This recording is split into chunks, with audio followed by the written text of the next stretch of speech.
Mesdames et messieurs, bonjour et bienvenue dans le programme francophone hebdomadaire de Africa News and Views.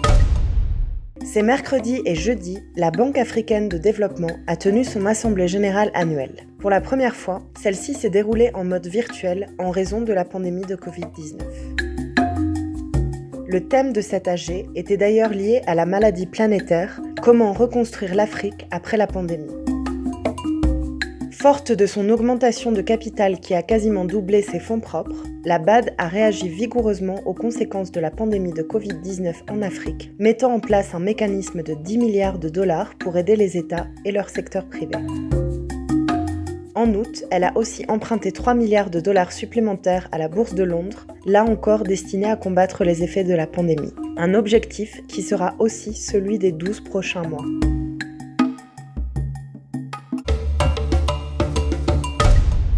L'Organisation mondiale de la santé a certifié ce mardi 25 août que le continent africain était exempt de poliovirus sauvage 4 ans après l'apparition des derniers cas dans le nord-est du Nigeria.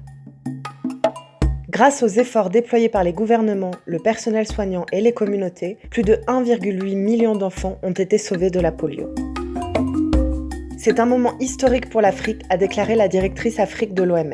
À partir de maintenant, les enfants qui naîtront sur ce continent n'auront pas à craindre d'être infectés par la polio. La polio était endémique partout dans le monde jusqu'à la découverte d'un vaccin dans les années 50. Les pays les plus riches y ont eu rapidement accès, mais l'Asie et l'Afrique sont restés longtemps d'importants foyers infectieux. En 1988, l'OMS dénombrait 35 000 cas à travers le monde et encore plus de 70 000 cas rien qu'en Afrique en 1996.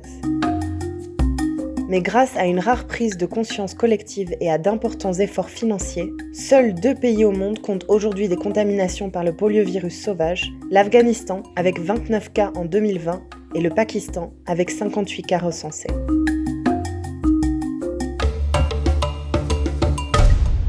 Les chefs de gouvernement éthiopiens et soudanais sont convaincus de trouver une issue favorable aux pourparlers sur la gestion du grand barrage sur le Nil.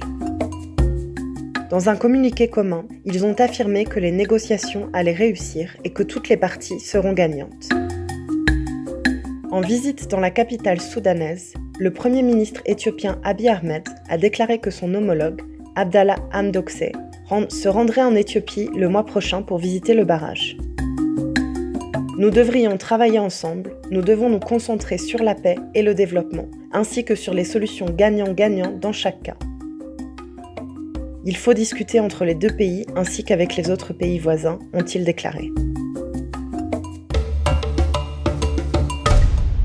La 5G promet un débit plus rapide, moins de retard lors de la connexion au réseau et la possibilité de brancher plusieurs appareils en même temps.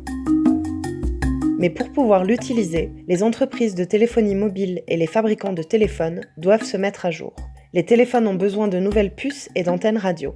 Et tout cela à un prix que tous ne peuvent pas se permettre. La pandémie de Covid-19 ralentit encore plus le processus.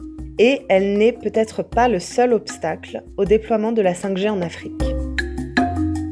Le continent pourrait être entraîné dans des tensions entre les États-Unis et la Chine. Le gouvernement américain fait pression sur ses alliés pour que la compagnie chinoise Huawei soit exclue des réseaux de la prochaine génération car il y voit un risque de sécurité.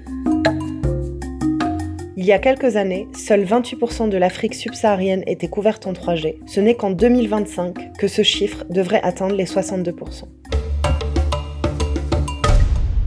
2 nouveaux films africains sont disponibles sur Netflix. Santana est un film d'action qui montre la rivalité entre 2 frères policiers dans la lutte contre le crime organisé. Cette coproduction entre l'Angola et l'Afrique du Sud est le premier film de l'Angola à figurer dans le catalogue de Netflix. Redemption, Westgate en version originale, est un film indépendant 100% mozambicain. Il raconte l'histoire d'un homme contraint à entrer dans le monde du crime. Le tournage a été le couronnement d'un processus de 6 ans d'écriture et de recherche de fonds. Le catalogue Netflix contient maintenant plus de films en langue portugaise. Un pas vers une plus grande visibilité et une meilleure connaissance de la production audiovisuelle africaine dans le monde.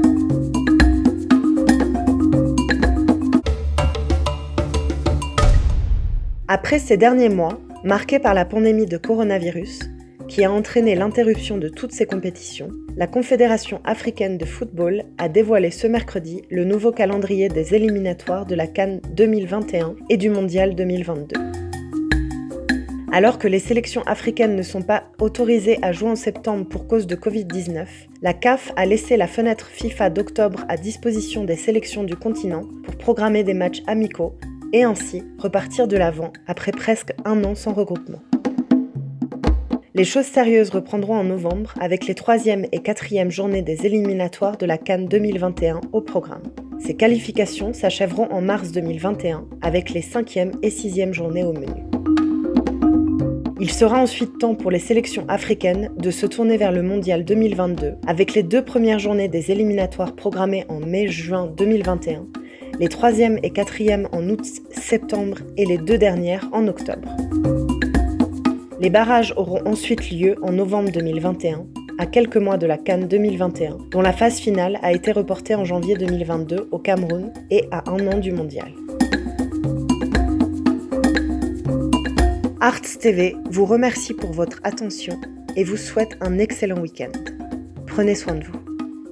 Marianne Kwalo, Addis Abeba, Éthiopie.